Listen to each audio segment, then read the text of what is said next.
Welcome to the Frustration to Freedom podcast, helping advisors and insurance producers grow their practice. Welcome, Team Elevate. My name is Mike Bemis, a Senior Advisor Development Consultant at Simplicity Minneapolis. I got my counterpart here, Jeremy Karja, Senior Advisor Development Consultant at Simplicity Minneapolis. All right, we're going to talk about number 4 of our A-tier marketing, our mini series we're doing on A-tier marketing, and really having those big oars in the water, to get things rolling. And B-tier marketing is good, but A-tier marketing is really what drives the ship. So we're going to talk about number 4 here, which is really a combination of either TV, radio, digital marketing, and I would call it retarget marketing.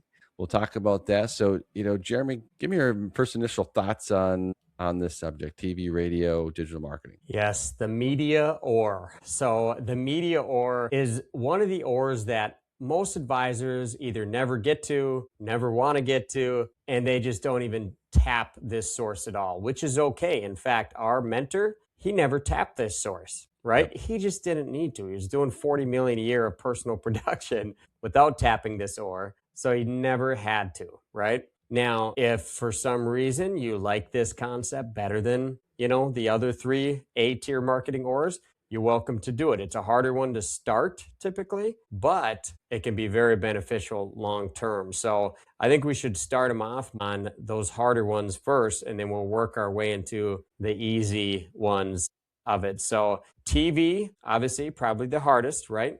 When you're talking TV, you're typically talking about either commercials or we're talking about full shows on actual TV, right? Not just YouTube and like what we're doing. And so when you're talking about getting into actual TV, Mike, that's a bigger, harder, more expensive thing. And that is something that also takes a lot of time to build up to, right? You have to know you're going into it where this could take a year for people to start watching my show and being interested in my shows. I typically don't see advisors start here. This is when they've maybe already been doing 10, 20 million a year of annuity business, and they just want to get that other A tier going. And so is there anything you want to add to the actual TV portion before we dive into the other ones? No, I would just say that to kind of mold into TV and radio, you're 100% right, it's a bigger investment up front, especially TV. Most of my producers, it's about a year before your ROI is positive. And I got to be realistic with that, right? It definitely works. And man, you can get a ton of people calling by doing it. And same thing with radio. Not quite as expensive, but still expensive, right? It takes a while. Time. It takes a long time to get the snowball running down the mountain. But when that snowball is at the bottom of the mountain, it's a big snowball. It right? is. And so it definitely works. And so I would just say, with those ones, you just have to go into it with an understanding. And hey, this might not be my first A-tier marketing if I'm getting my practice up and going, but hey, I'm doing 15, I'm doing 20 million, I'm doing 30 million because I'm doing seminars and financial professionals and referrals and all that stuff. This is maybe one other oar I can add, to my practice to get the thing really going. Yeah. Absolutely. And I will say this, I had an advisor, because there are smaller markets or niches where you can get this going with less capital and maybe slightly quicker. I had an advisor who he over a decade ago was doing a radio show in a somewhat smaller town, and he was only spending, this was over a decade ago, mind you, but only $3,000 a month to do the show. So very inexpensive.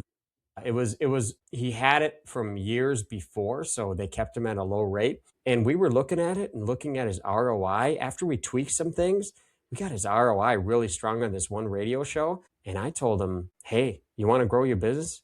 Do another show. You don't need to do seminars and all this other stuff. Like, we've kind of tweaked this and have this in a good spot. So double down on it. So you might be in that situation, either a smaller market or maybe a niche market you can go into. I also have a large group who they're again more niche, but they're doing radio and TV programs within a niche group.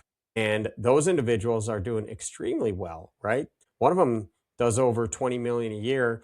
He's on a $30 million pace this year, and 70% of his business comes from his radio show. Again, it's a niche market, but other people, if you can find a niche market, if it works out, can be very lucrative. So we don't Yeah. want to just, cut that off completely, but you just have to know going into it, either you're going to go big and maybe spend 100, 200 grand on some big TV and TV shows or radio, and you've already built up to that level and it's the next thing for you, or you're focusing kind of on niche markets or smaller town markets where you're going to build it up in a little less money in a little quicker fashion that way. So it's kind of two different avenues you can take. Yeah.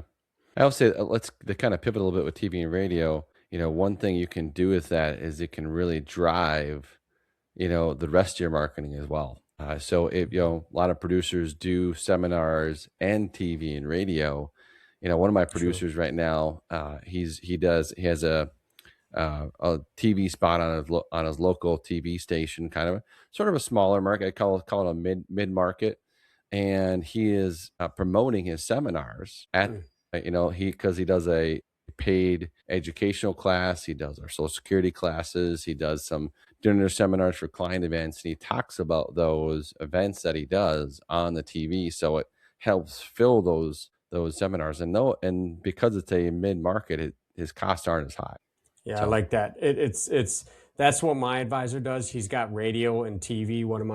The bigger advisor I mentioned, he does radio and TV in that kind of niche market, but he finds a lot of them will come and see him directly, but he also finds 30 to 40% of them won't come and see him directly from those avenues, and they want to come to a seminar. So he hosts a seminar, just one a month, for those kind of people who say, hey, I want to come to a seminar before I just meet with you one-on-one. And that really fills the entire seminar. He doesn't even do any mail or anything That's else amazing. directly for that seminar. So it Mhm. ends up filling it. So I love that strategy where you're Yep. using that radio or TV to fill a seminar as well, or Yep. educational event.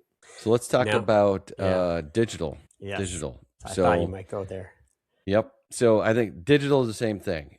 You can spend a ton of money. Here's what I will say with digital: work with professionals that know what they're doing. No offense to anybody, right? But work with professionals. We have a whole marketing team. I mean, a 55 and growing person marketing team that can help you set up your digital marketing. So let us help you do that, because we want you not just to waste money on there. But I will say digital marketing is this: you're building a list of people that want to talk to you with digital marketing. Digital marketing is not always, hey, I'm getting an appointment right away, but I'm building up my database of people that I can read, that I can basically start dripping on and warming up, so that when they're ready for the conversation, they raise their hand, right? Yeah.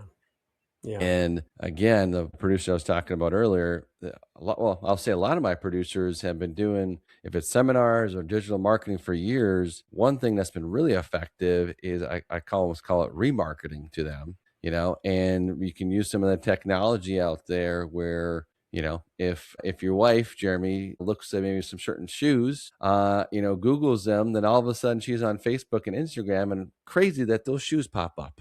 That's Weird. weird. I wonder That's how. weird, right? Coincidence. Absolute Coincidence, coincidence. and so we can use that same technology to promote your practice, not the Yes. shoes, Love that. right?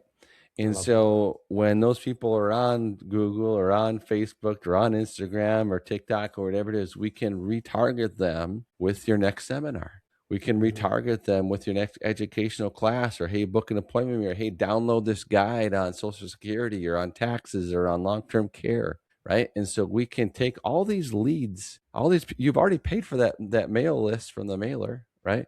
I've already paid for all these people that clicked on my stuff on my digital ads. Let's retarget them and invite them to your next seminar. You've already paid for them. Don't pay for it again, right? Yeah, so true. That's the strategies that work. Let's give a quick disclosure, Mike, to the ones that don't seem to work. I don't know about your experience, Mike, but almost since I started in the industry, at least since 07, 08, I've had advisors come to me and say, Jeremy, the wave of the future is digital marketing. The wave of the future is getting these leads from social media. And so I just signed up with this program for 3, 5, 6 grand, whatever it is. And they are going to start getting me lead after lead. And come on, Jeremy, social media is the wave of the future. This is where it's going. And lo and behold, none that I can think of those scenarios actually worked out long term, where they were just using social medias to get leads directly. Now, do they work as a great B-tier marketing? Absolutely. They may fill the gaps of your A-tier marketing calendar, but as far as a front runner, they typically do not work, at least from my experience. The ones that work is the ones that you mentioned, Mike. They're either A, filling your actual seminar or educational event, or B, they're retargeting your current prospects that you have in your database or your current clients that you have in your database. Those are the ones that I've seen work. Obviously, that's my own experience, but Mike, have you found anything similar to that, or what has your experience been with that? I was going to say the same thing. I mean, 100% is there's lots of lead programs in there. I'm not here to promote any certain type of lead program or any company, but I've had so many producers try things and waste their money because they're buying things off of digital leads. And I'll say digital does work. And I'll say this, yes, things are going that way. Are we seeing more people on their phones versus TV and radio? Yes, we are. Yep. But it's how you are getting in front of those people. Lots of times where the digital marketing is actually working is after there's been a 10 to 14 touches on that client, right? True. So I've touched that client 10 to 14 times with my brand.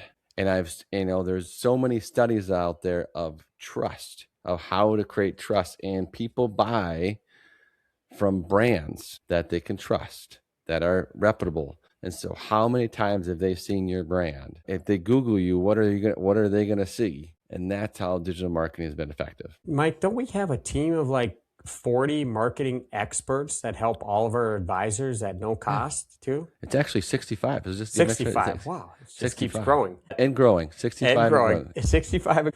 So, I mean, if you don't have an individual person in your office that handles your marketing today, that's not a good spot to be, because you need to be face-to-face, kneecap to kneecap with prospects to really utilize your skills, your values. You always have to have the mindset of you're worth $1,000, $2,000, $5,000 an hour when you're kneecap to kneecap with a client. So what are you doing to position yourself to make sure you stay kneecap to kneecap with clients? And it just so happens our advisors get to basically have a part-time employee that specializes in marketing that can do your digital posts, that can create your website, that can help you with all of these things that are really going to help create that digital footprint that you're talking about, right, Mike? And percent.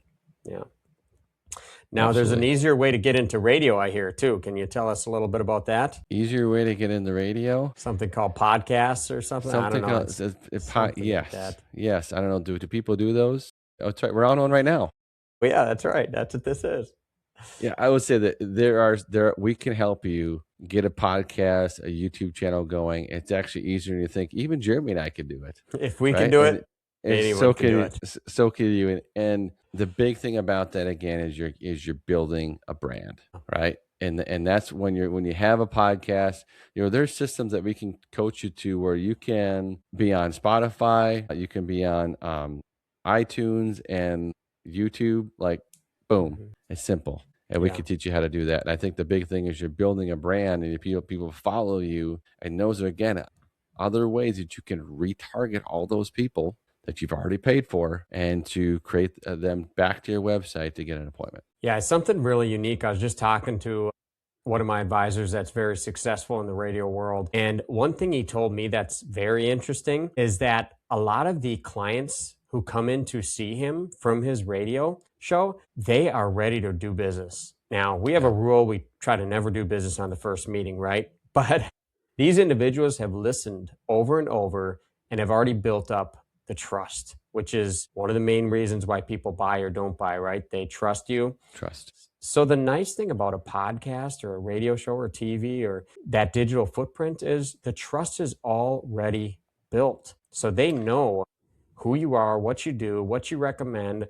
And advisors who listen to our podcast, of course, the trust is already building. So they know who Jeremy and Mike are and what we're about. Your client, your prospects will know that as well. So I think that's a unique thing to keep in mind. I mean, my advisor said, I don't recommend this, but he's like, the one client, we had an app done within 52 minutes of his first meeting. which I said, hey, you know the rule, no Yo, business yo. on the first meeting. Hey. But he's like, you got to understand, they've been listening to me for weeks, maybe even months at that point. And so we really had that built.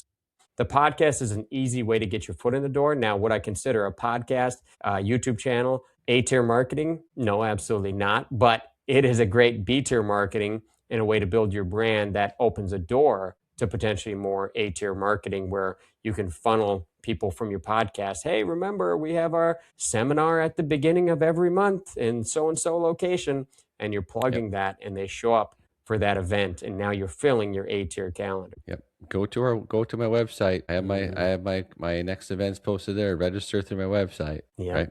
Exactly. 100%. Exactly. So, And then you can do a little social media boost if you're like, I have seven buying units for this one. It's a little light. You can work with our Mailhouse, our marketing team, 65 plus individuals, as Mike mentioned, and they can actually do a social media boost for usually $500, $1,000, and make sure that thing's filled really quickly too. So 100%. So the last A-tier marketing, TV, radio, digital marketing, podcasts, right? Kind of loop those all into one. Get that media ore in the water. The media ore in the water. I love that. That's awesome. So if you need help with any of this, if any of this to say, hey, I'm ready. I'm at the spot in my practice where I'm ready to add this tier or any of the tiers, book a time on our calendar. Right? You're going to get Jeremy or I. We'd love to learn about your business. We'd love you to come join Team Elevate and help you reach the production that you want to go. Yeah. Book a call with us. You're going to get me or Mike. We'll talk through and see which A-tier marketing is going to fit best for you, which will make sense. And then we'll develop a strategy step by step on how to get that A-tier marketing going in your business. If you've been stuck at the same level year in and year out, and you're sick of it, and you know other people are doing it, and you're sick of people passing you in that ocean, and they're sometimes half your age, and you don't want to do that anymore, give us a call, book a meeting with us, stop hesitating. I know you like hearing us speak, but it'd be better speaking to you one-on-one and helping you figure out an exact strategy to double, triple your business. So book a call with us, and we're looking forward to talking to you. All right, let's go. Here we go, Team Elevate.